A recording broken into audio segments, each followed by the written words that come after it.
friends, welcome back to my channel, Make It Make, where I always try to encourage you. If you can't get it to make, then make it bake. I'm so glad you guys are here. Today I'm going to be making a soup. And everything inside me wants to call it a ham, potato, and cabbage soup. It's just that I hesitate a little bit because I'm going to be adding some ingredients that are not really traditional to this soup. So we'll see. I don't even know what the video is going to be called, but if this is up, then we already have a title. All right, so this is where we're at. Let me bring you up to speed. My father gave me a bunch of ham hocks, and then when I was ready, I took them out of the freezer, put them in a stock pot with water, and cut up some onions and threw it in. Then I brought up the water and the ham hocks to a rolling boil for about 20 minutes, and then just let it sit on low the entire day, and I mean till the late evening. Then after that, I took off what was left of the ham on the bones. It wasn't a whole lot, but it was something, and that's where we're at right now, where I have all of the stock here and I have the ham here. It's very tiny. There was not a whole lot, whatever. I also have do not eat on this because I put all this stuff in the fridge last night. If I don't put do not eat, somebody would have been up in the middle of the night making a ham sandwich. Anyway, so what we're gonna do is, since this was in the fridge overnight, I'm going to bring this back up, and as far as like warming it back up. If you see this kind of like fat layer there, I'm actually going to keep that. You can certainly skim it off if you want to sort of make this a lighter fat soup.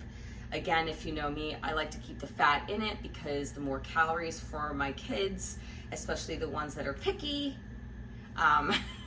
it's nice to be able to give them that extra fat in their soup. So our broth is nice and hot. Looks really good. And it tastes really good too. I added salt, pepper, and garlic powder to it.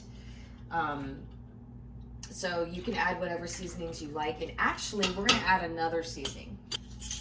I have some fresh dill here that I dehydrated. And I suppose you want to get about 2 tablespoons if you can. All right, so I have a bunch of dill in my hands and I'm just going to break it up.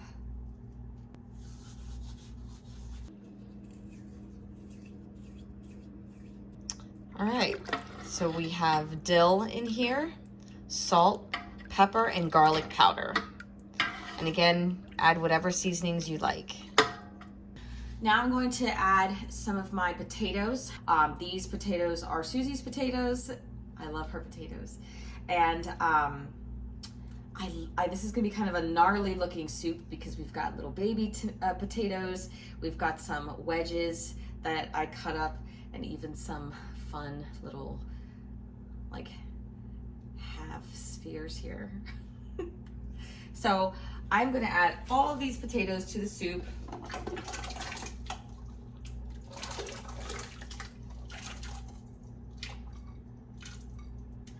Hot. So now I'm gonna cut up some cabbage. I'm sorry that I'm not giving you all maybe proper measurements, but this is kind of like, again, a soup that I'm just winging it and using whatever I have. So I could try to replicate this soup again, but pretty sure it'll never be the same. All right, now I'm gonna add the cabbage. I love cabbage. It is so refreshing. It adds so much flavor to a soup. I love it. Okay, let's mix the cabbage in.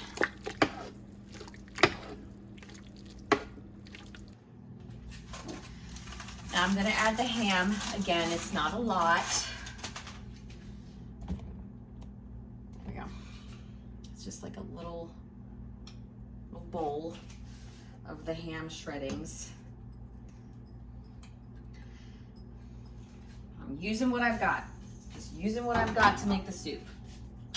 I'm gonna mix that in.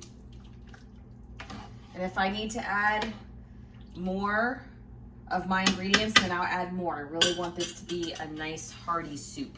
I'm gonna add some carrots now.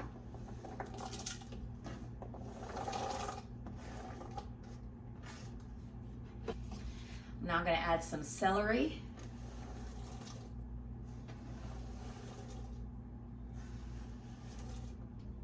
I'm going to be adding onions also to this recipe, but I want to saute them first. And I do like a lot of butter when I saute.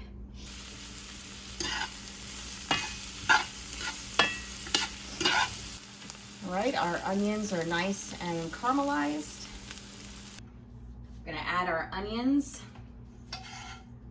Maybe I should do it this way so you can see. I slightly, just very slightly overcooked them. Thank God I checked on them because it would have had that burnt taste, but they're fine.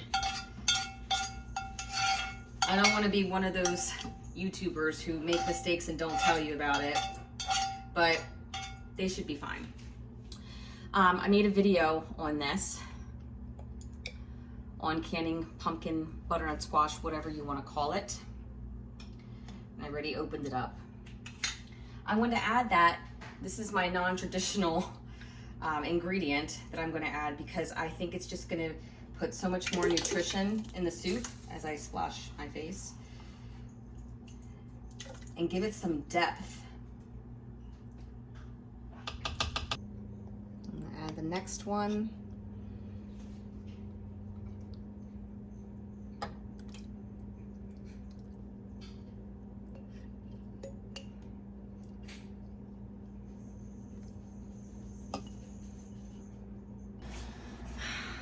All right, so I've been checking the soup and it's been cooking for a while, and it's still not as thick as I want it to be. It's still just a little bit too runny. Let me show you what I mean. Okay, so here it is. Still a little too watery, too runny for me. Want it to be just a little bit more thick. So I'm going to starch it up a bit, some more. I'm going to take my Susie's potatoes. I'm going to show you what I'm going to do. All right, so I'm going to take some potatoes, use my little doohickey here, open it up, and I'm going to drain these.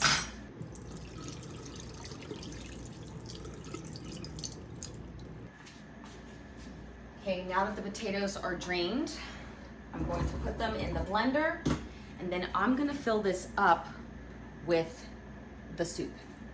So I filled this up with some of the soup broth, and I'm gonna pour it in with our potatoes.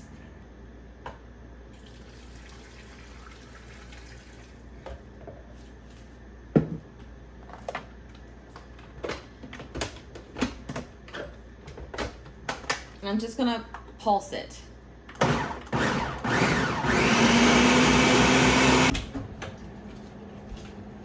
Now we're just gonna add the blended potatoes in the soup. So hopefully this will thicken it up more.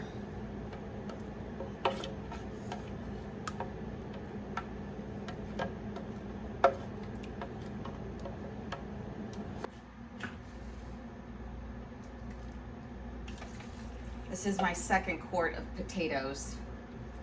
I think after this one, we will be set and good to go.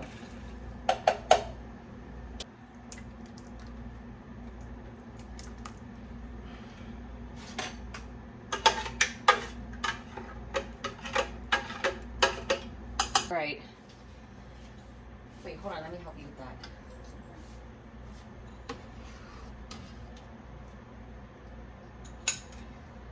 Careful, it's hot. Thank you. The soup is done. The soup is done! It took forever.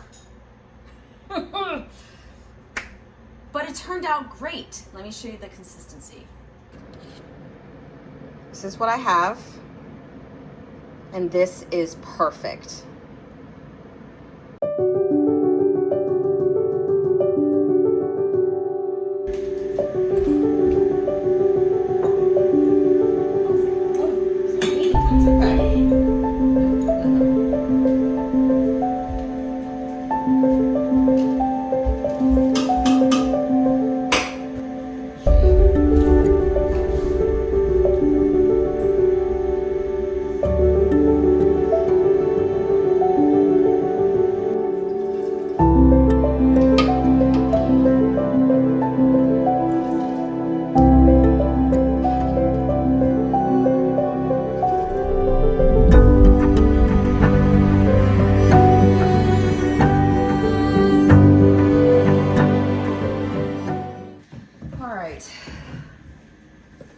Here are my pints. Not my pints, oh my word, my quarts. I'm so tired that I can't even think straight. Now, here's the thing. I am not going to be canning this. If I were to can this, which I would can it in a water bath, I would do it for 3 hours. Okay, let me show you what this looks like. I'm going to freeze it. If you're probably wondering how I'm going to preserve it. If you're going to do the pressure canner, adjust your elevation to where you live, and then make sure that you just look up the time for how long it is to can ham. And that's the time that I would use for the soup, just because of, you know, the ham that's in it. But this came out really beautiful. I mean, it's such a gorgeous soup. The reason why I'm not canning it, I'll tell you why, is because this is what's happening here with my family. And you tell me if this happens to you too. It's going so fast. This is supposed to be for the fall and for the winter. And I have late night eaters. So if they know that there's a jar of this downstairs in the cellar, they're gonna go right down there, pop up the lid nice and easy, pour it in a bowl, and in seconds, or minutes I should say, they'll have soup. This is like late night eating, okay? Well, if I put it in the freezer, which I know it might sound a little mean, then nobody wants to wait for it to fall out. And then that means that mom has soup for when people are hungry. That way I don't go downstairs, go for a jar of soup, or think that that's what I have for the day for lunch or for supper, and then it won't be there. So when I've frozen it, it lasts longer and nobody wants to touch it. So that's what I'm going to do. I would love to be able to just can it and keep it on the shelf and it look beautiful and fill up my my shelves. But it's just going so fast, and I'm just figuring, like, what is the purpose? What is the purpose if everybody's gonna eat it in like 2 weeks? The only reason why I have beef cabbage stew left is because it's in the freezer. So come with me as I stock my freezer. All right, let's stock these up.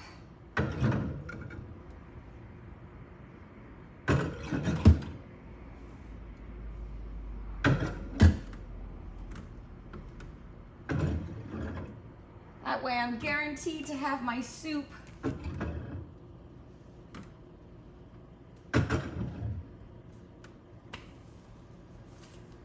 Whew.